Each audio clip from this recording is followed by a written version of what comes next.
We have to listen and then we have to act. And that's what I intend to do. Thank you, Mr. Bruce. We will now move on to an audience question. And this question comes from Billy Really Leal. quickly, Patrick. Yes, sir. There's just a lot there on the table that I think it would be unfair. My opponent mentioned how important it is to listen. And he says, look, I can't get down there. I'm not going to rephrase it because I don't want to misspeak. But he just basically said, we're going to go down there and we're going to listen and we're going to study and see what people want and things like that. He said,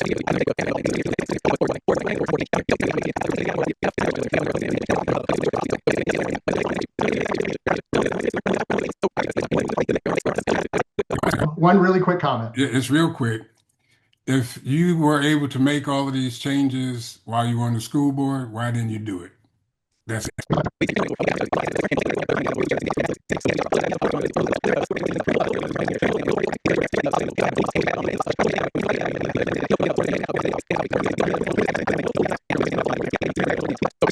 we appreciate the service that you've had. Hey, Well, and I love the lively debate, but we do need to move on to an audience question. This one comes from Billy Liao, who wrote, I originally voted for Erica Solomon because she was the only candidate who spoke on supporting reproductive rights. Are either candidates interested in protecting women's rights to the health care they need? And I'll let Mr. Bruce start us off. absolutely concerned that women should have the right to decide what happens to their body, what happens with their body. And that is not a function in my opinion, that's not our function. We should give them every opportunity to do whatever it is that they think that they should be doing uh, for their reproductive rights. Mr. Howard? I remember the 90s, Bill Clinton saying that abortion should be safe and legal and rare.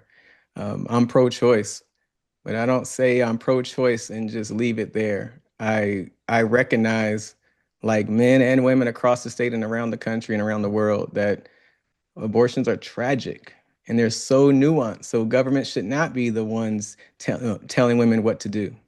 But there are women and there are men in this situation, and it's tragic. And so what we want to do is, after we have a conversation about choice and trying to restore Roe v. Wade measures here in Georgia, let us take that next step. And unfortunately, our political debate, we are so busy arguing back and forth and with millions and billions of dollars just going back and forth, having culture wars. Can we take it back to the fact that we have a woman and there's a man involved and there is a child involved, and it's tragic? Can we find a way to have fewer abortions and do it in a way that's safe and do it in a way that's respectful? Do it in a way where, especially when it comes to women who are making these decisions, not based on medical needs, but the ones that are making it based on financial needs primarily. Can this state say, you know what? We're not going anywhere with these culture wars. Can we do something different? Can we promote a woman's right to choose and see if we can have radical financial support for women who are making these very tough decisions because they're saying, I can't afford the basics for myself. Why would I bring this child into this world? I don't want to bring him into this kind of world. I know that it's politically, you get attacked for even daring to have a nuanced conversation. Mob mentality is real. But when I talk to people, especially the women in District 35, they want a more nuanced conversation.